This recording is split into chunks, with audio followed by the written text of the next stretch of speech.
The absolutely amazing match between Praggnanandhaa and Arjun Erigaisi continues here. Praggnanandhaa now has the white pieces, a handshake. Pragg won the last 5+3 game, which means that if he wins this one or draws, he is through to the semi-finals and also a spot in the candidates. Arjun needs to win on demand, and that too with the black pieces. This is not at all going to be easy. Both players adjust their pieces and it's time to go. Pragg with the white pieces opens with d4, knight f6, knight comes out to f3, and now Arjun plays his pawn in the center to d5. What is Pragg going to choose here? Is he going for the London system? But maybe it's wiser to go for something more solid. So he goes for the Queen's Gambit, knight to c3, and now knight d7. This has been Arjun's weapon in this must-win situation. Even 2 rounds ago, he did the same thing 2 games ago. Now, Pragg in that game had gone bishop f4. And Arjun had responded with bishop b4, and the position became tremendously complex. So Pragg is taking his time here, and this time exchanges in the center, cd, ed, and now places his bishop on f4. The other bishop goes to b4, pins the knight. Somehow Arjun has to create play. If he plays it very normally, then Pragg will easily get a position he can handle. Pragg's idea is e3, bishop d3, and so on. a3 played by Pragg. He wants to get the bishop pair. Takes. Now he has the bishop pair and a pretty good position here. Will Arjun go for a classical play, that is castles, and hit the center with c5? But that would lead to somehow equality. So Arjun plays risky chess. He goes knight c3. A good move here is knight d2, giving up this pawn and queen c2. But Pragg goes queen c2 first, and not the most accurate move, because now Arjun can start to roll his kingside pawns. This is exactly why he put his knight on e4, so that he can push these pawns. And he does it. He plays his pawn to g5. His point is that if Pragg goes bishop g3, he goes h5, and this starts to get very risky, because if you play your pawn to h3, then this spoils your structure. So what does Pragg do here? How does he respond to Arjun lashing out here? One way is to go back to e3, but he actually goes to e5, and now this is his idea. If you go f6, bishop g3, later when you play h5 and the knight takes here, there is a check on g6, which is the reason why, let's say this, take, check, and then take here. That's the reason why Pragg has come to e5 and to provoke f6. The best move here is short castle, but it's very tough to play. It's almost impossible when you've pushed this pawn to g5. Why would you short castle? Oh, Arjun plays it. Wow, what a guy, Arjun. He finds a great move. He castles here. And now the idea is to push this knight away and then chop off this bishop. In fact, instead of castling, knight e5 was also possible, but white would have taken with the knight. So that's the reason why Arjun has castled here. Now, how does Pragg play further? He needs to start developing his pieces, because black has some plans in mind. g4, knight takes bishop, queen comes out, and so on. Time-wise, Arjun has 4 minutes 22 seconds. Pragg has 3 minutes 33 seconds. Sometimes when you are in the lead, it can also get a bit stressful, because you are seeing the victory line closer than before. Pawn pushes forward, knight d2, and now Arjun can take on d2 and then on e5. He can also take on e5 first. He takes on e5, and now Pragg takes back. One plan is to take the knight on d2, but this move is very classy, to bring the knight to c5, because the knight is so well placed here. No one can kick it away. It looks at the bishop, which will eventually come to d3. It is also looking at the b3 square. So will Arjun be able to find this move? It's not so simple, because there are other alternatives as well. But if you are playing this in a must-win scenario, you want to maintain more pieces on the board. You don't want to exchange pieces with knight takes d2. 3 minutes 28 seconds for Pragg.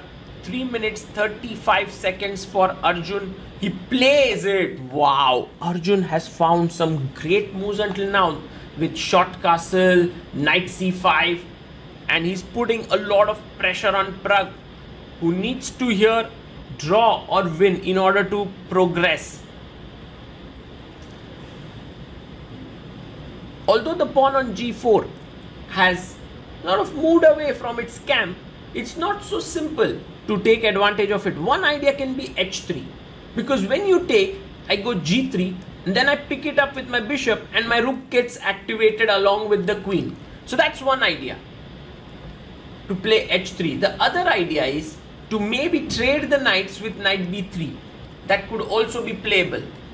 Pragg decides to play his bishop to d3 and he's saying to Arjun, if you take here, I'm very happy with my position here.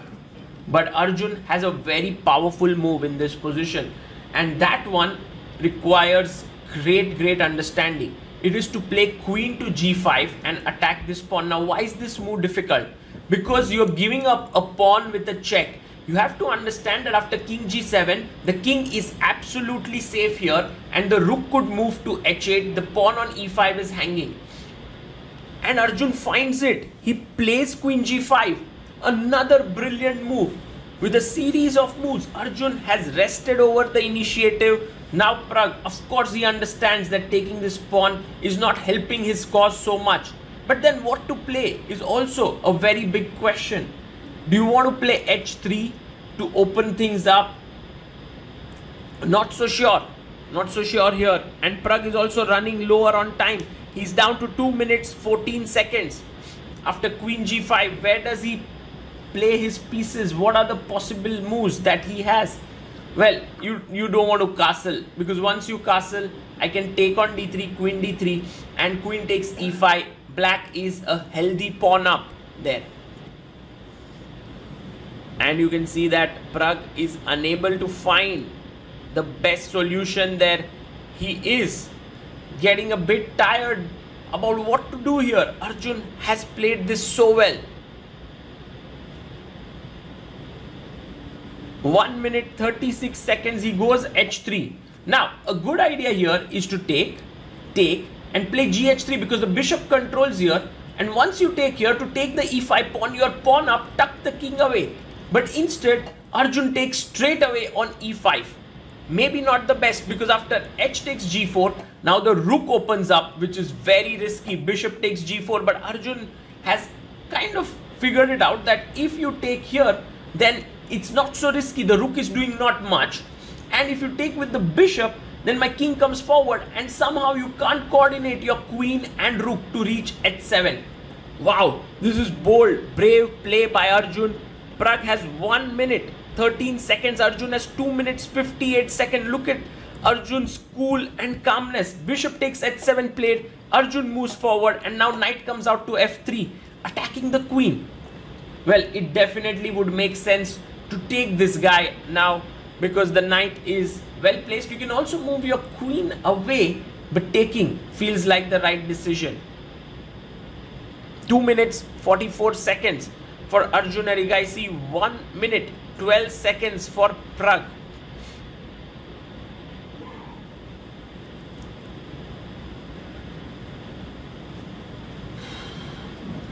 Arjun is actually considering whether he wants to take here or not, because once he takes, pawn takes, it opens up another file to the king. And if white just moves his king up, the other rook is ready to join in.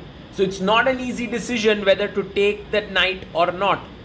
But at the same time, if you do not take, then white is coordinating himself pretty quickly with rook coming in and also the rook moving up the board. And he takes it. Bishop takes f3, g takes f3. Now Arjun needs to bring his rook to h8. He brings it. He brings and puts pressure on the bishop. So for the time being, everything looks fine. For black, maybe he will just maneuver his king towards the center and not keep it here. The pawns are right now equal. 5 pawns each. The knight for black, the bishop for white. Who is better? Whose king is weaker? Is the king on e1 weaker or the king on g7? One thing is for sure, the extra minute that Arjun has is a big asset for him. King moves to e2. And it's not easy to find a good move here. What is to be played? Because Arjun has 1 minute 41 seconds. Few options that he has is one, king f8 to put the king away from the g file. The other one is to bring his rook to the center, rook a e8. But he goes a5. What a creative idea. Not the best, but his point could be to clamp this position or maybe get his rook into here. Somehow he wants to get his rook via the third rank, but there's not so much time. Pragg gives a check. King has to move to f8.